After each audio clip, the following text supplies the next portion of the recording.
and Hendricks counties. And we had, I believe, 15 competitors at the district level. And to advance to state, you had to win at district. And I was honored to take home the district championships, and I moved on to state. In Indiana FFA, we have 12 districts, so at the state convention in June, we had all 12 district public speaking champions come together for the state contest. And to advance nationals, you had to be first place in state. I remember going up to Purdue to give my speech on contest day, and I go in and I give my speech the best that I can, and there's actually a moment where I was in the middle of my speech, and I was nailing it, but then my mind kind of went blank for a second. And I know I was in the moment, and I felt like that was like a whole 5-minute pause, and I'm sure it was like 2 seconds, so I don't think it was too noticeable, but in my head I was thinking, I just lost, like I just ruined everything. And after I competed, my whole chapter, we walked around the Purdue campus, and we waited for results because the Indiana FFA told us publicly who the top 4 were. Not in any order, but just congrats, you made top 4. And I was thinking that messed up, I just lost everything. But that night we found out, I actually did get top 4, but I'm thinking, that mess up cost me, I probably got 4th place again. Because last year at the state contest, I ended up placing 4th, and that put me with my goal of let's try to get 3rd, 2nd, or let's try to win this year. So if you get top 4, you get to go on the big stage at Purdue, and you get your awards in front of, I believe it was almost 3,000 people from Indiana FFA in the Purdue auditorium. So we were lined up, top 4 of us on the stage, and on the outside, I'm kind of standing like just tall, kind of look normal, but on the inside, my heart's pounding, I'm shaking, and I'm terrified. And they're calling each place 4th, 3rd, 2nd, and they hadn't called my name yet. And at that moment, I realized, oh my gosh, I just won state. And it was crazy. So on the outside, again, nothing's happening. But on the inside, my heart is still pounding, even though that I just realized I just won state. But I'm still freaking out, just making sure my name's actually called, making sure I wasn't on the stage for no reason. And terrified of that. But they called my name, thankfully, and I got my banner and my plaque, and I walked off stage. I remember the first thing I did was I started crying. I was just so happy, and I felt accomplished. This was my goal, to make it to nationals before I graduated. And I remember I walked behind the auditorium, and I go to the back, and the first person I saw was my mother, crying as much as I was, probably harder. So from that moment on, I realized we got to prep now because I made it this far. Let's try to go as far as I can for nationals. So for nationals, this was held in Indianapolis, Indiana, so it was right up north. And when I got to our conference room for the preliminary meeting, it was a little intimidating because we're in a room of the best public speakers in America.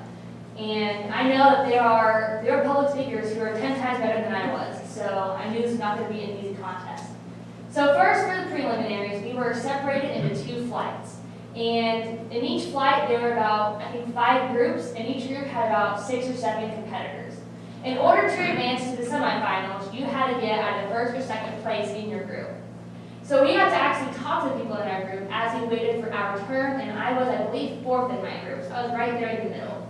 So I'm talking to my group, and I have a Notre Dame freshman studying to be an aeronautical engineer, and I've got a University of South Dakota studying for neurosurgery. So I'm thinking, why am I here? I have no shot, because these guys are top of their class at these high prestigious colleges. So I go in, I give my speech, and my whole chapter that's there at convention that day, they're rooting me on.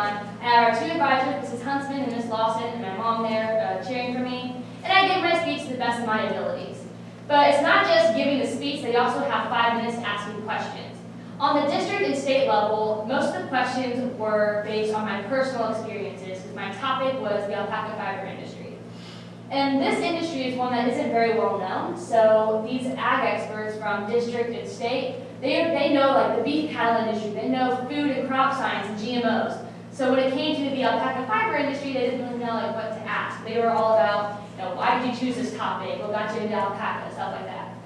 But for nationals, they were a little more prepared for questions because they had so much more time to look at our speeches and get questions ready. So they were a little bit tougher this time. So after I realized I would be advancing to the semifinals, because I got top 2 in my round, I realized I had to kind of prep a little bit more.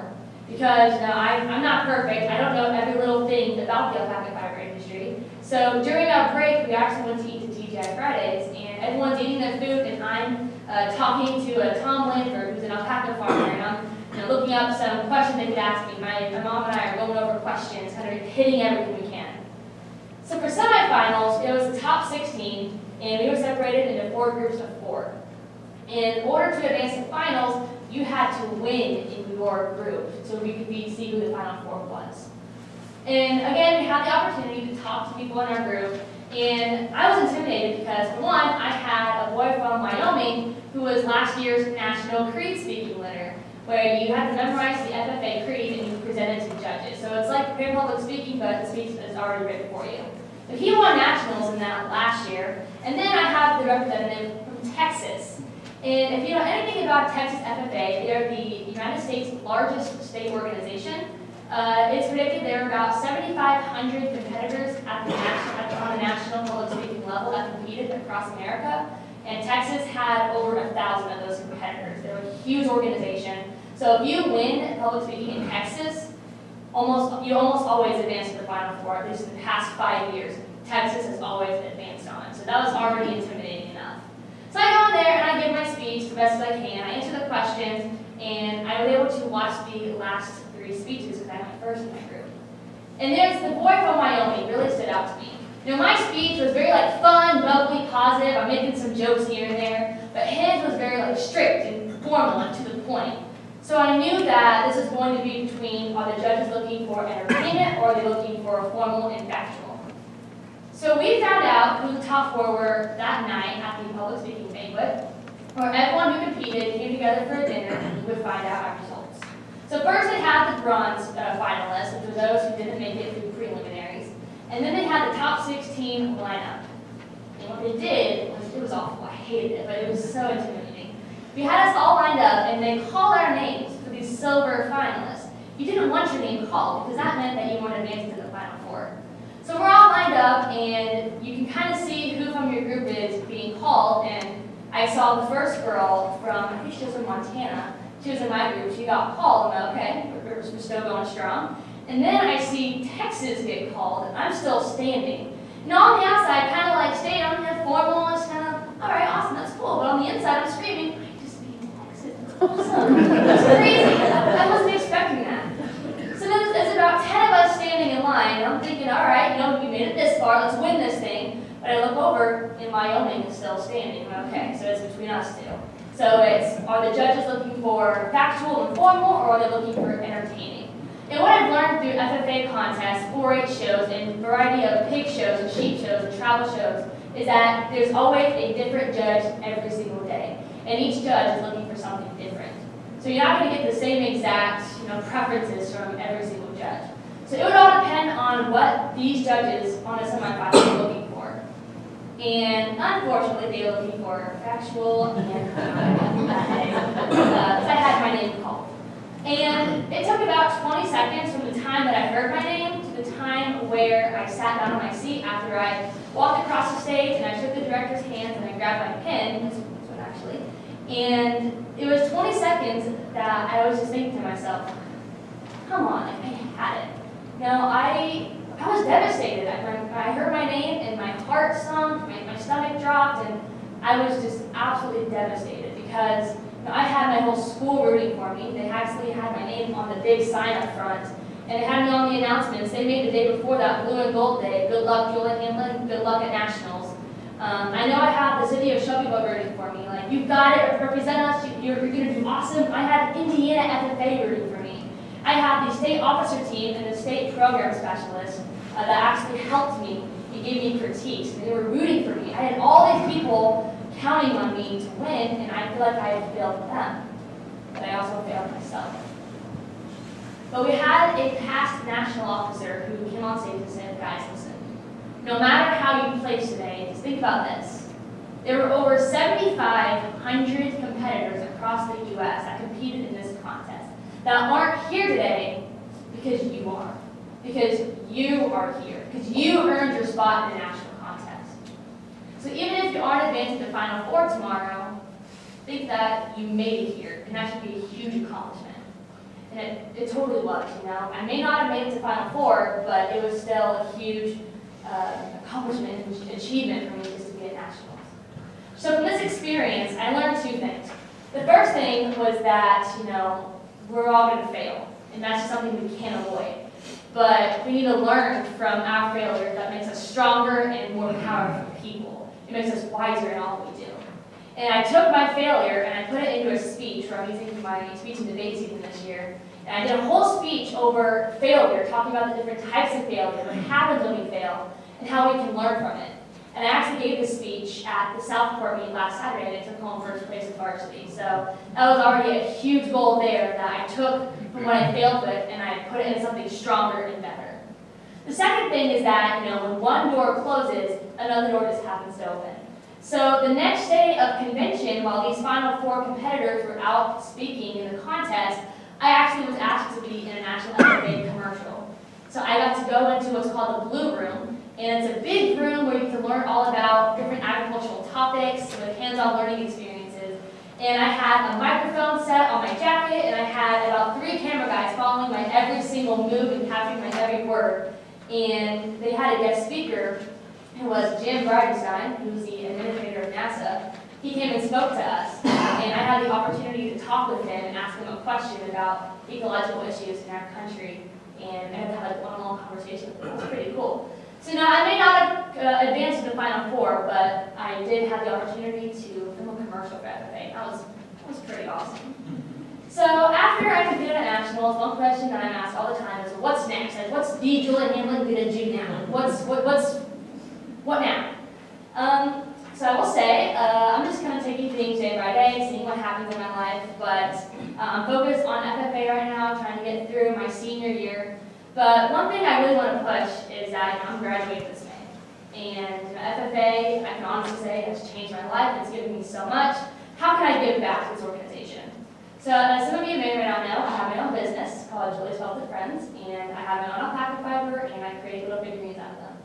So to give back to my chapter before I leave, I started a new program called Jackets from Julia, and I'm taking my heart pins and using those profits to buy FFA jackets for kids in my chapter, because these jackets are not cheap, but they really complete the FFA member. So my goal is for at banquet this May, when we recognize all of our chapter achievements, is to see every single member with their very own jacket, because it completes everything when you're an FFA to have your own jacket. So if anybody would like to make a donation today for Jackets from Julia, we can talk after this, just throwing that out there. So, all right, anyway. So, national public speaking contest. I didn't win, but I can truly say I achieved a huge goal, and I was very honored to be representing Indiana FFA, the Shelbyville Central FFA, but most importantly, Shelbyville, Indiana. And I hope I represent you guys well. So, I want to thank you again for your time for having me today, and thank you for everything you did.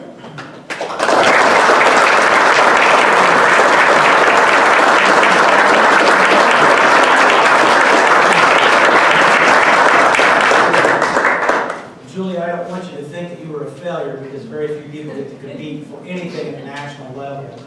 And I was very impressed that you took that opportunity where you thought you were a failure and then learned from that experience, because that's the true measure of character, is how you respond to adversity. So you and your family should be very proud, and we are proud of you as the community. Thank you. Questions or comments? Okay. You're welcome to stay if you wish. Next, we have a proclamation for the Indiana Working Women's Month. So who from Bureau of Professional Women is going to approach, and we'll... You as well. Come on down. We want Julia in our group. Future leader, there she is. There she is. All right. In front of him speaks truth. Okay, so I have the Indiana Business Professional Women proclamation for Indiana Working Women's Month. Whereas the month of November 2019 has been designated as Indiana Working Women's Recognition Month to honor all working women whose accomplishments give fitting recognition of their services to this community. And whereas no event could be more deserving of the support and participation of the community than one dedicated to these women who represent all phases of employment. And whereas the inspiration and encouragement we give to develop qualities and character essential for more young women to enter the workforce as a career are very important to the future of our city, state, and nation. Now therefore, I, Tom DeVaughn, Mayor of the City of Shelbyville, do hereby proclaim the month of November 2019 as Indiana Working Women's Recognition Month in Shelbyville, and I urge all citizens to be aware of this highly deserved observance.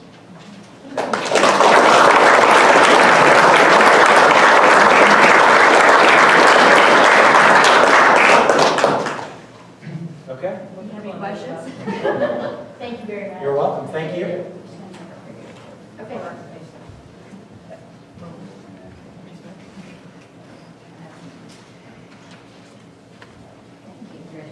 Thank you very much.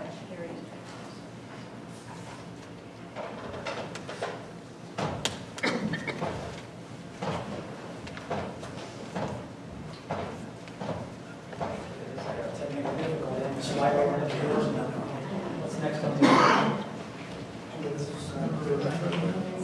Okay, next we have ordinance number 19-2869 to repeal certain sections of the Shelbyville zoning code and the subdivision control ordinance. Councilman Ryan. Whereas the Common Council of the City of Shelbyville, I Indiana. make a motion to approve this on second. Second. We have a motion and a second. So what we're doing this evening is repealing part of the old ordinance for the subdivision control and zoning code that were codified by mistake in 2012. It caused some conflict in the development of certain projects, and so we're removing that from the code. And this has been approved on first reading. Now I have a motion and a second on final. Any other discussion? Any other public comment? All those in favor say aye. Aye. Those opposed? Motion is approved. Next, we have ordinance 19-2870 to rezone certain real estate in the city of Shelbyville. Councilman Wright. Be it ordained by the Common Council of the City of Shelbyville, Indiana, as follows to wit. Section 1. Make a motion we approve second reading. We have a motion, do we have a second? Second. We have a motion and a second. And we did receive a favorable recommendation from the Plan Commission for this rezone? Yes. Unanimous. Mrs. Everhart, anything you'd like to add? No, thank you. All right. Hearing nothing, any other comment? All those in favor say aye. Aye. Those opposed? Motion is approved. Thank you very much. Next, we have ordinance 19-2871 to rezone certain real estate in the city of Shelbyville and to adopt a detailed plan for the Hamilton Major Place Plan Unit Development. Councilman Wright. Whereas the Plan Commission of the City of Shelbyville has conducted a public hearing as required by law in regard to the application for a change of zoning district and adoption of a plan unit development, and whereas the Common Council of the City of Shelbyville, Indiana, recognizes the need for orderly growth and development within the city of Make a Shelbyville. motion we approve second reading. I have a motion, do I have a second? Second. I have a motion and a second. Mr. Davis?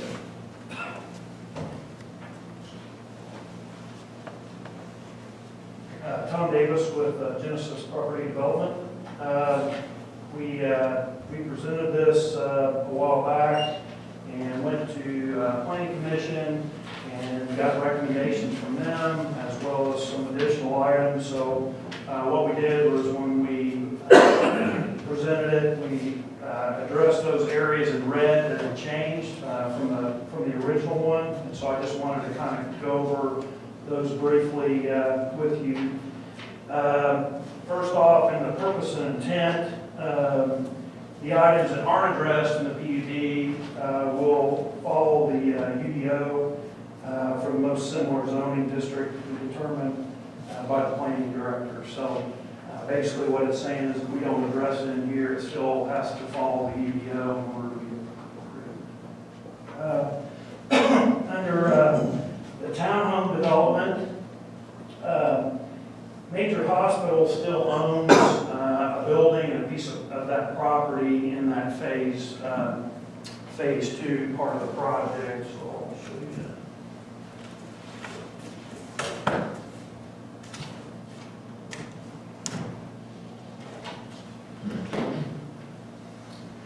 So in this phase 2, they still own the building that's currently there on that property within that phase 2 part of the development. And so what we did was we contacted Major Hospital and worked with them They'll be signing the secondary plat as well as agreeing to the plan development. So their building will have the current use is acceptable, is what we wrote in. If they transfer or sell the property to a non-related entity, they'll have to follow the PUD. If the property is used for residential purposes, it'll have to follow the plan development. So basically, they've agreed to the fact that if they sell, transfer, or change with the use of that building, it'll need to follow planning and development, so it falls into that category. But they still retain ownership of that building. The city is not purchasing that building or that property at this time.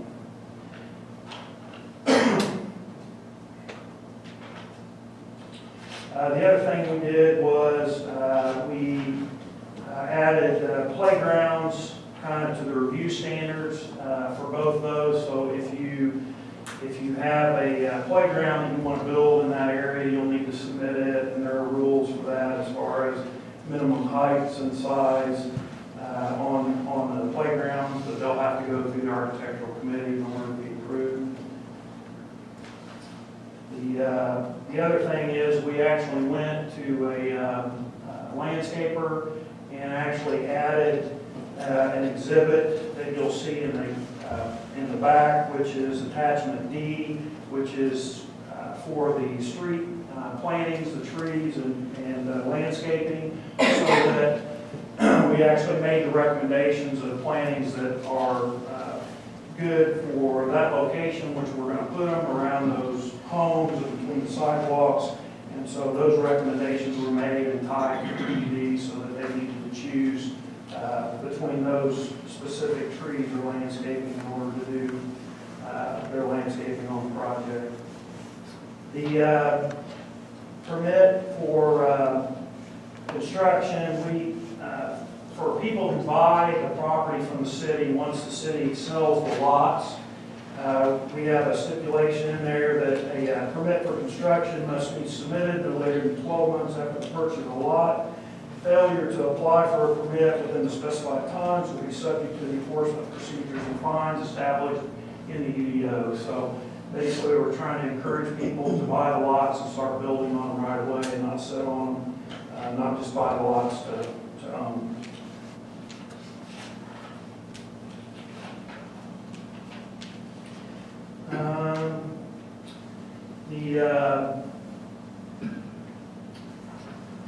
The other thing we changed was the composition of the architectural committee. The planning commission felt like that it would be a good idea that if we could involve people within the community to be a part of that architectural committee, that would be good.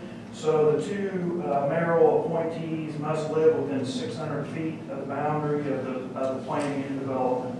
So you have two people from planning commission, you have, are appointed by the planning commission, two people designated by the mayor within that 600 feet, and then either the executive director of Main Street Shelbyville or a representative appointed by them that would be part of that architectural committee that would review all the drawings submitted.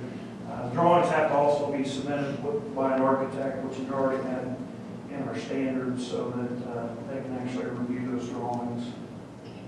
And just as a point of interest, I've asked Becky Bishop and Marilyn Brandstetter to be my two appointments. They do live within that 600 feet, and they've accepted.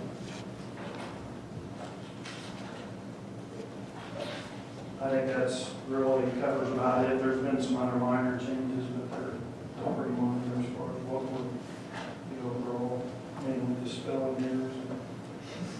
So, I'll open it up for questions from the council. Hearing no questions from the council, any public comment?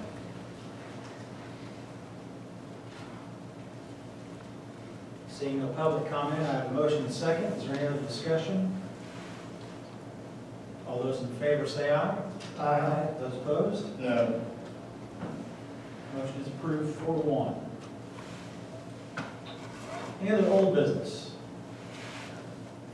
Under new business, I have Johnson Mello Solutions making a presentation regarding the guaranteed savings proposal for the city of Shelbyville. Good evening, everybody. Rick Anderson, I've met all of you before. I first one comment to the young lady over here that made the speech. I was really impressed with her speech. I was also more impressed with the fact she didn't say like, I don't think, one time in like 15 minutes. I've got a 19 and a 22-year-old, and I gave her the words like, so it was very refreshing. You said it 5 times in 30 seconds. I'm scared about how many times I'm going to say it. But anyway, so thank you all very much for your time. And thank Mayor, Jenny, and the department heads. We've spent quite a bit of time here over the past year getting this thing down to tonight's presentation. And I really want to thank you guys for your time. You guys were great. And you should, these guys and Kevin and the wastewater people, I think you got some excellent people heading up your department. So I want to commend them first. So a couple things first. What I want to do real quickly, and you guys have gotten your colored nice little pictures and everything else, I just wanted to review real quick what the opportunities are with the program. So as far as your mechanical upgrades go, and we did, Jeff, I remember after our last meeting, you were like, hey, did you look at all the mechanical stuff? And we sort of had, but now we really have to fine-tune the mechanical work and some things that you guys really needed. So it's part of the program. You're going to be getting the cooling tower here out and back. We have an electric system that's been giving you quite a bit of trouble over the years. Six water source heat pumps, which are these little devices here. So majority of these have been replaced here in City Hall, but there were still 6 that had not been. So we included those as well. Fire station number 1 had 4 rooftop air conditioning units that are coming to the end of their useful life. Those are going to be replaced. There's also one system at fire station number 3. That you have a brand new system out there. You also have one that's coming to the end of its useful life. 4 systems at the community center, which are going to be enhanced as well. And then the Axel building, we're going to recommission the control system out there. As far as LED lighting retrofit goes, we're going to be taking 857 high pressure sodium lights, and we're going to be replacing those with LEDs throughout the city. And we're also going to be, on your indoor lighting, we're going to be replacing all your fixtures. We're going to keep it very consistent with every building. It's going to get brand new fixtures. So we're not going to be doing retrofits, but we're going to be doing fixtures. The advantage of the LEDs, of course, is long-lasting lumens. Provides a nice white, vibrant light. Consumes 75% less energy than current fixtures and significantly less operating cost to maintain. LEDs don't degrade nearly as quickly as fluorescent fixtures do, so you're going to be getting lots of life out of these LED fixtures. And in the building envelope, we're going to be doing, replace all the windows and doors in City Hall. Community Center, we're going to be doing some insulation and door seals there. Community Center also putting a 20-year roof on part of the building to enable us to put solar there. The Axel building, we're going to be putting solar on that roof, and I know you guys have had quite a few issues at the Axel Center, so that roof's going to be replaced as well. And then fire station number 1, we're going to be putting a roof on the facility, putting solar there, and that's the needs they have. So, as you'll see on the right-hand side here, this shows us exactly where we're doing the lighting, what we're doing with the lighting, the street lighting, also the solar. So we're going to be putting solar in the 9 locations in the city. And then down here at the bottom, this really shows what we've done since the last presentation that we made to you. So the last presentation we made was kind of a 90-something% document, and it gets to where we are today. We added some significant items that are going to pay for themselves. And again, this is going to be a really good project for the city. It's going to get you guys some capital things that you've been talking about for quite a few years, and the energy savings are going to pay for the majority of everything you're going to put in. Rick, I think that's an important point to make is the roofs, some of the mechanical equipment, things like that, are things that are going to need to be done anyway. Correct. So if we could roll them into this guaranteed savings program, it's going to be significantly better for us to address them in that regard, rather than try to pull them out as capital expenses sometime down the road. Exactly. And if you look at the cash flow, so the second page, which is that nice thing that you need to read for capital, this shows you exactly how this thing pans out over the life of the program. The real important things are in year 1. You're going to be saving, so we started a guarantee program, so the savings are going to be guaranteed throughout the length of the program. But we're going to be putting down $243,829. Also, you're going to be getting some operational savings, which are going to continue on through the length of the program for $31,187. And then you're going to be getting a one-time rebate check from Duke Energy in the amount of $46,140. That's kind of fun to do because I can bring a nice big cardboard check, but you guys will actually get the check. And you can actually spend it on anything you want to spend it on too, which is kind of nice. You don't have to spend it on this, you can just buy a new service vehicle or whatever you want to spend it on. So. And just for the public's information, we did do an RFP for this, request for proposals. We did receive 2 proposals. We had a committee vet these 2 companies, and Johnson Mello was the company that was recommended by the committee. So this did go out for public discussion before we moved to this point. And we've done quite a few of these programs throughout the state. We just got some numbers the other day that as far as the solar goes, we've done, all the solar that's been installed in the state of Indiana, we've done approximately about 30% of it. So this is a pretty significant amount. And you've seen, obviously, the Indianapolis International Airport is kind of one of our biggest claims to fame. We did that about 10 years ago, and that's been a great program for the airport. So, any questions?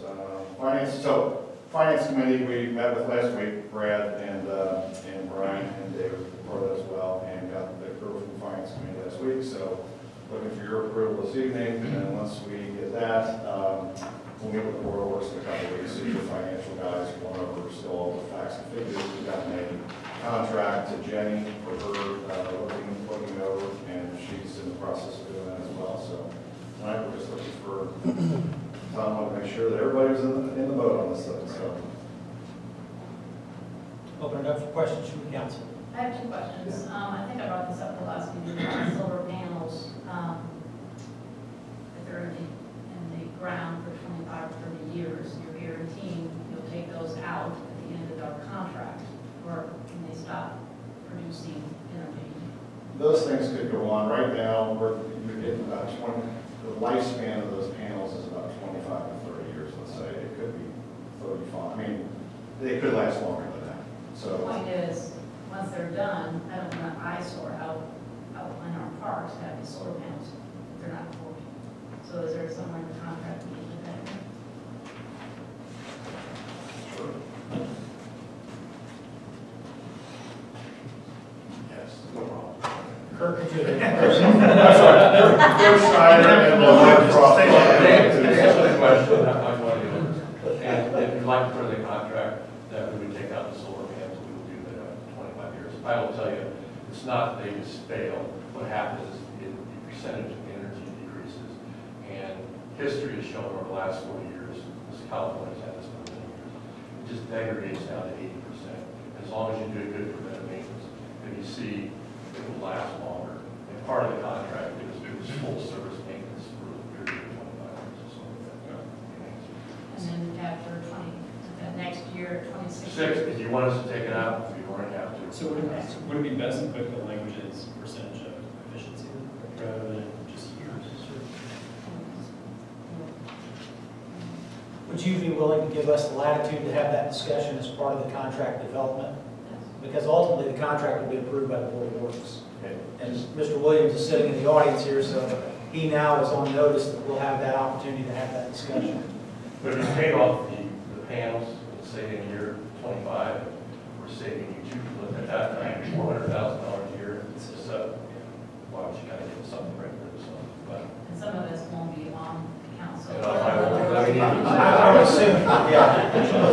Joanne, not only are we not going to be on the council, I'm not going to be around. Well, that's You're young. I I'm also old. want to leave it for someone else. Oh, well, good for you. That's great. That's what it should be.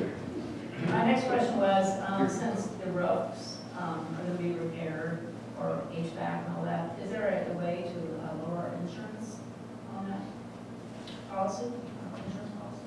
Or rates, or- Don't know the answer to that, Joanne. I don't know that, because we're putting new roofs and things like that on, I think that's just considered typical maintenance. So I don't know that that would have I don't know. an impact. But we can ask the question. They're up to you, guys. Other questions from the council? I really don't have a question, got a comment. My first year, when you go over how much electricity we use as a city, it's astronomical. Mayor and I bubbled out how much it costs. So when you're saying 75%, I would take 25%, because that's still a big number. That 75 looks pretty good. Finance committee did meet on the 13th. We gave a favorable recommendation of 3-0 to pass this on to the council. And so without further discussion, I'd like to put a motion for approval. We have a motion, do we have a second? Second. We have a motion, second. Is there any other public comment or discussion on the council? Hearing none, all those in favor say aye. Aye. Those opposed? Thank you very much, gentlemen. Thank you. All right, we'll forward ahead. Thanks so much. Resolution number 2019-31 has been removed from the agenda. Is there any other new business? Under other business, we have a presentation by my board regarding housing in the region's future workforce. Mr. Pryor, I'll turn this over to you. Thank you, Mr. Mayor. Real quick, we're going to turn the projector back on. We struggle a little bit. Technology, go figure, right? Every time you're ready to rely on technology, it's difficult. So hopefully this is going to work out right after we wrestle a little bit here. Chris, while he's doing that, why don't you give us some context as to why we're having this discussion? Yeah, absolutely. First of all, I'm the Vice President of Government Community Relations for the My Board Realtor Association. I've got with me Brad Coffin, who's going to join in the presentation. Brad is our data analyst and also works on our economic development initiatives. And for those of you that are not familiar with My Board, we are a professional trade association representing the 8,500 realtors here in central Indiana. We cover 12 counties here in central Indiana, so Shelbyville County is one of our counties within the organization and representing all the realtors here in Shelbyville County. So the whole reason that we took on both of these studies that we're going to share with you here tonight, we know that housing has changed substantially over the years. Since the time of the Great Recession back in the early 2000s, which included a dramatic housing crisis that was responsible for bringing on part of that recession. The housing market has recovered in many ways, but it's substantially different today than it was prior to that recession. And we've been hearing a lot of feedback from our members over the past few years about those changing dynamics within the housing market. Things such as our members having a tough time finding product for their clients that meets their affordability requirements, having a tough time finding the appropriate type of housing or price of housing, the locations they're looking for, trying to find things like property to downsize, so people that are interested in maybe looking for a retirement home, that are having trouble finding that appropriate product within their community. So these are the types of things we've been hearing about. We've also been hearing a lot of feedback from our partners in the economic development and business world. A lot of employers, chambers, and others have been talking to us about the challenges that many employers are facing today in finding housing product for their workers that are close to their jobs. And so all of this drove us to want to take kind of a deeper dive to understand what's happening within housing and hopefully be a little bit smarter about that so that we can make better decisions in the way that we're working with our members and their clients, but also to share some of that information with elected officials, economic development professionals, and others. We know that housing's been an important topic here, talking with the mayor and Councilor Ashford as of economic development and talking with Adam and others. We know that you guys have spent a lot of time talking about the impact housing has, especially on economic development. You guys have done your own housing study as well. So hopefully this will kind of add to that. We've done 2 studies starting back in 2018, late 2018. One was just looking at how we're currently positioning housing to meet up the needs of our workforce here in Central Indiana and how those align with our economic development strategies. And that study was done in partnership with the Builders Association of Greater Indianapolis. It was conducted by Green Street, which is a consulting firm out of Indianapolis, is well known in a lot of our communities. We're doing some really great consulting work. And Lisa Sturval Associates out of Virginia. The second piece is an update to our 2011 Community Preference Survey. which really gets into some of the things that are important to buyers on why they chose to buy a home in a particular location. So what were the factors about the community and about the housing that drove them to purchase the home that they purchased. This was done in conjunction with the Metropolitan Planning Organization that does land use and transportation planning here for Central Indiana, and that was conducted, study was conducted by American Strategies. So we'll share just a condensed version of some of these findings, and if you have trouble seeing any of this for any of you on council or any of you in public, the full study is available on our website at myboard.com/research. You can go in and view the findings of both these studies, so I encourage you to kind of take a look at that. But again, this is for the purpose of the study here. Both of these studies look at my board jurisdiction, if you will. I mentioned those 12 counties that are part of our organization, and so those are the counties covered here. And one of the big findings that came out of this that we thought was kind of really a main point of all this was we found that we are underproducing in new construction, new housing units each year by about 1,750 new homes. We need about 9,000 units of new construction each year within the region to keep up with the demand that's been happening here lately. And what's concerning, not only are we close to 2,000 units short each year, but that number then compounds. So every year we're continuing to grow that number. And there are a lot of reasons that we've seen that kind of lowering of that number since where we were prior to the recession. We've lost a lot of the labor that used to be involved in the housing industry, and a number of factors that have made that more challenging. Fewer people are getting into labor and skilled workforce types jobs, so that's creating a real demand issue for filling those jobs, and we haven't been able to keep up then with the demand in housing. So it's critically important. We know that, again, we need to keep pace with the demand out there for those housing units. Being underproducing creates pressure, drives prices up on housing, which creates pressure on workers, being able to find, again, product close to their workforce, which puts pressure on our employers and ultimately can impact our entire region as we're trying to compete to attract a talented workforce and new jobs to the region going forward. A little bit about how we've kind of come up with some of these numbers here today, so you can kind of understand kind of the way this flows. But we were able to do a pretty good job of forecasting the new jobs that are expected going in the future based on current trends and some of the things that are expected with new technologies and so forth. With that, we can also then predict the type of worker that's will be part of that workforce to fill those new jobs. We can look at indicators that tell us a little about the typical age and sex and so forth of workers that typically fill those jobs.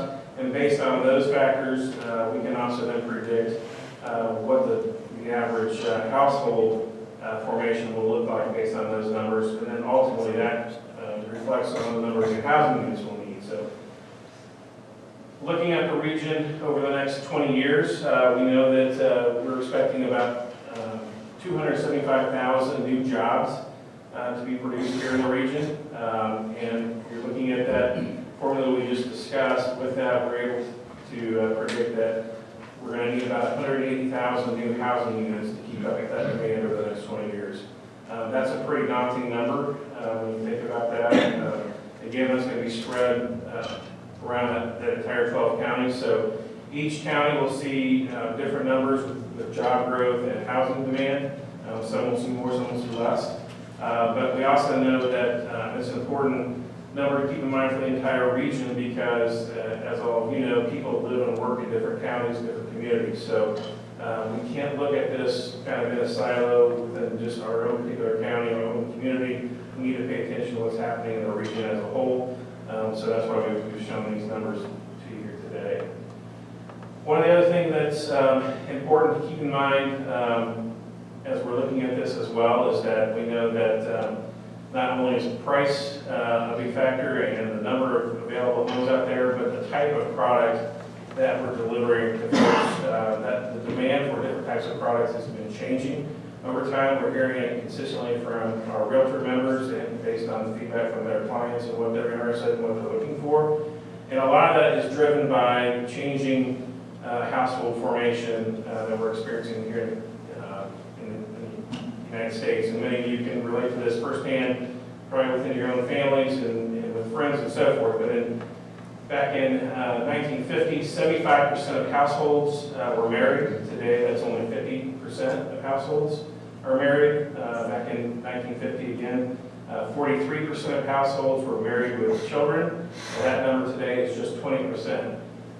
So those numbers have changed significantly. We also know that lifestyles have changed significantly as well. So today's household formation, we see a lot of single-family households, single-person households, we see single-parent households, we see multi-generational family households. So lots of different scenarios out there make up households today. We're not the traditional family unit that we used to be back in 1950. However, almost 90+% of what we're producing in new construction today in housing is still meeting that formula from the traditional family unit back in 1950. So we're still producing most of our housing to accommodate 2 parents and 2 kids and a dog. We're not thinking about all the diversity of household formations that are out there, and also just kind of the housing lifestyle that people are going through. And quite frankly, Brad will talk about this a little bit today as well. There's a lot of changing interests, such as having more walkable type communities where you're close to amenities and things within the community that are changing as well. So we need to keep those factors in mind as well, so when you're thinking about new housing. Brad, I'm going to hand it over to you. So in the world that we're in, we always hear the same thing: location, location, location. One of the things that we asked consumers in the consumer preference piece that we did last year is tell us about the type of community that you live in now, and then tell us about the type of community you would prefer to live in. It's probably really tough to be able to see, but the 2 communities that lost interest in terms of where people currently live and where they prefer to live are types of communities where they are households only. So housing only, it's away from any of the coffee shops, pub shops, and the restaurants and stuff. The places where we've seen the most growth since 2012 is actually places, and the clicker. First is the projector, then it's the clicker. In 2012, only 2% said that they lived in an urban downtown area. 6% said that they prefer to. Now it's about 10% and 10%, which is actually a lot of growth. These suburban areas actually saw quite a bit of growth too. Small towns saw growth too in terms of where people live and where they would prefer to live. I grew up in a small town. About 2,300 people. I can tell you, it gives you a lot of the same things that you see in these 2 products here, where you can be able to walk to coffee shops, you can walk to your school, you can walk to the library, you can be a part of the community and not be out kind of away. The other product that you saw that gained from where people say they live to where they want to live is kind of the country, rural parts of the state. That's a whole different product itself. I do believe that there's a strong demand for that product, but that's a whole different kind of economic choice there. And if you don't mind me interrupting real quick, Brad, I think one of the things that's really important to point out in this as well is that Brad talked about the increased demand in suburban communities with a mixed use of housing with shops and amenities close by. And you saw a drop in the traditional housing only type of development. Again, like the traditional, like we're building 90% of the housing units for the traditional family unit, 90% of what we're producing today still is that traditional suburban type of product that's not taking into account this area of demand where people are looking for a mixed type of product with different amenities. So something to keep in mind as you're considering projects in the future. The other question that we asked was, tell us which is more important to you when deciding where you want to live, the home itself and the qualities and the attributes of the home, or the location in which the home is in and the attributes of the community. About 70% in 2018 said it was the location of the home and the attributes and amenities of where the home is. That has even grown since 2012, up about 12 points. The importance of the home itself and the attributes of the home has gone down as well. On the other side of that, we asked, okay, would you be willing to stretch your budget, spend a little bit more to get into your preferred space? And probably not shocking, 2/3. Okay, 2/3 said no. It's more important to stay within budget. So price is gonna have to restrain choice, but we also know that people are choosing the location, and the amenities of location are more important.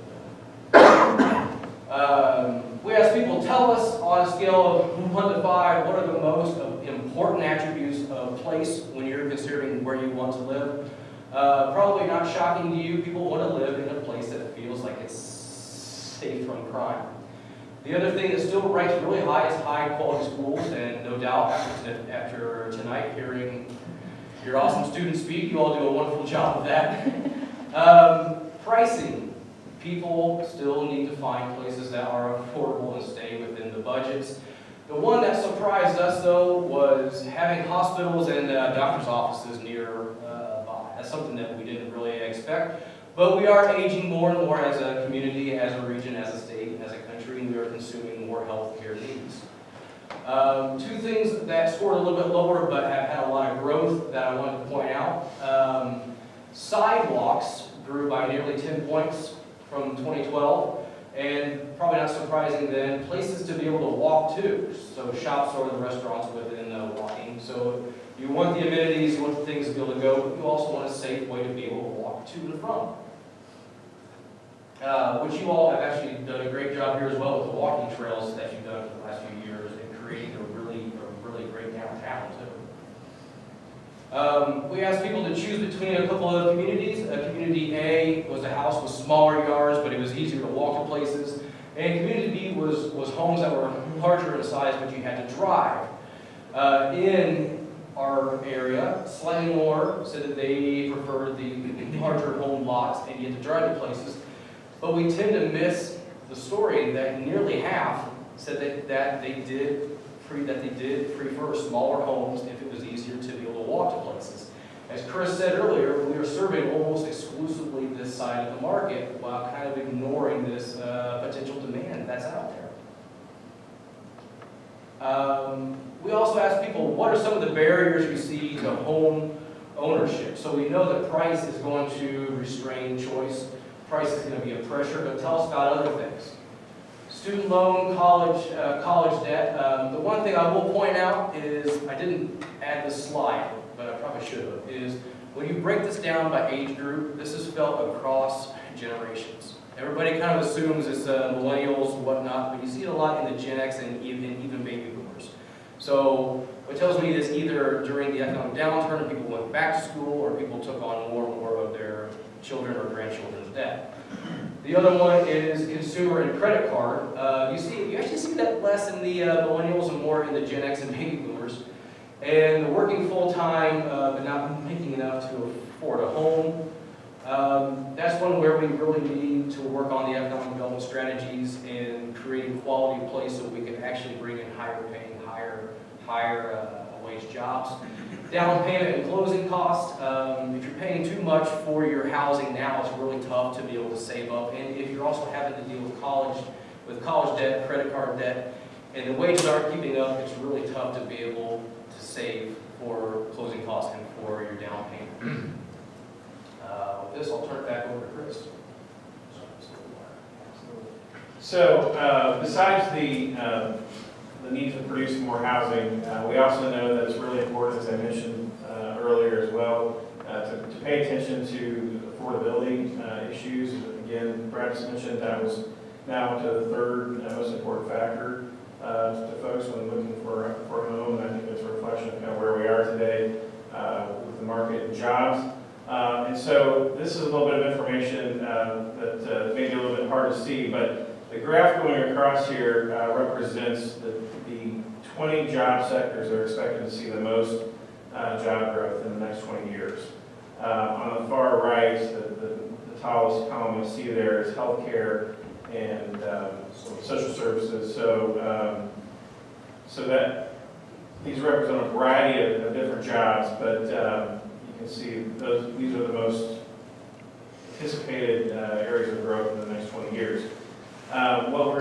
You'll see on here next with the black dots, this represents the median wage for these jobs. And what might be surprising to some folks as you're looking at some of these, you might think that some of these are projecting a little bit low, especially when you think about healthcare. There on the far right, you think of instantly doctors, surgeons, those types of folks, but that average median wage actually gets brought down significantly because for every one of those jobs, there are 5 supporting jobs that go into that service. So if you think about the doctor, the surgeon, you've got the lab tech, the x-ray technician, the nurse, house cleaning, food services, all those are factored into that healthcare job. And so those wages actually come down significantly because there are only a few of those really top earning jobs out there. So what's shown here next is taking that median wage, multiplying by 3.5 times, which should represent what they should be able to afford in a new home. 3.5 times is honestly probably a little bit of a stretch for most people here in Indiana, or probably more upper twos around 3%, about 3 times. So this may be even projecting a little bit high. What's concerning about this is when you look at these 2 lines that we projected on here, the bottom dashed line represents the median sales price of existing home sales here in Central Indiana in 2018. And the top line there is even more concerning. This is the forecasted average new home price in 2019. So you can see where those little yellow homes line up with those 2 lines out there. And it's pretty concerning that there are very few that get to or exceed those lines out there. We've got a lot of these job sectors that are falling below those prices, and so it's something we need to pay attention to. Again, we're going to be growing these jobs in our communities. We need to make sure that we're providing adequate housing for those income levels. And this is, I would point out that this is not a unique thing here to Central Indiana. This is kind of a reflection of what's happening nationally with jobs and wages. We're moving to a service type of economy, and the wages are not keeping pace with what they used to be for some of the jobs that existed prior to this new economy. So what we're experiencing here in Central Indiana with a lot of our communities is we have an inverse relationship happening with the supply of new housing that we're building out there, and the demand and the price points for that demand and the cost of that new construction. So we're seeing a lot of new construction prices are actually coming in at that really high end, about $250,000, while the demand and incomes are really at that opposite end of that. And so we're having this mismatch of the demand out there, what people can afford, and what is being built in many of our communities out there. And there's probably many reasons why we've seen this. Property tax caps and a number of different factors have driven communities to make decisions that reflect on the type of housing. And we also hear repeatedly in lots of places we go to in all of our communities the interest in having executive level housing, which is something that every community should strive to do. But we've also got to keep in mind that we've got to be realistic about, again, you saw those top job sectors. There are very few of those people that are in that executive category. The majority of our workforce is making a much lower wage, and we're not supplying the housing in the price range that can help those folks. So we need to be aware of that. And then kind of finally here, I think one of the things Brad mentioned is talking about the desire for more walkability. There's 46% of folks desired a more compact, smaller lot, closer to amenities, and being able to walk to things. There's also a huge benefit to the city in looking about planning and building more efficiently. We can see 1/3 less upfront land development and infrastructure costs. We can see an ongoing 10% savings in delivery services.